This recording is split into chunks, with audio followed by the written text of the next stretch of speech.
గద్దరన్న ఒక మహాశక్తిగా ఎక్కడో తూఫాన్లో ఒక దళిత కుటుంబంలో ఒక వృత్తి ఒక ఔచిక కళాకారునిగా ఒక బుర్రకథ కళాకారునిగా నుంచి వెళ్ళి ఒక మహా విప్లవోద్యమ పాటగాడిగా ఎదిగి ప్రపంచంలో తనకంటూ ఒక స్థానాన్ని ఏర్పరచుకొని చాలామందిని ఉద్యమంలో తన పాటతోని ఉద్యమంలో చేర్పించి రాజ్యం చంపినటువంటి కుళ్ళిపోయిన దేహాలు ఎక్కడో అనామకంగా చనిపోయిన శవాలని గద్దరన్న పాటతోని ధైర్యంగా తీసుకొచ్చి వాళ్ళ కుటుంబాలకు అప్పచెప్పినటువంటి సందర్భం.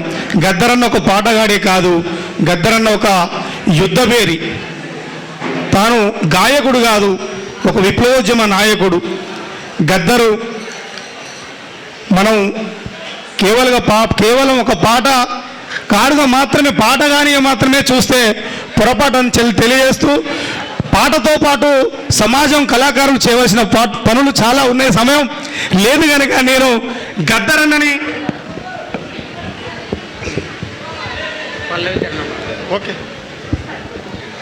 గద్దరన్నని జనరల్గా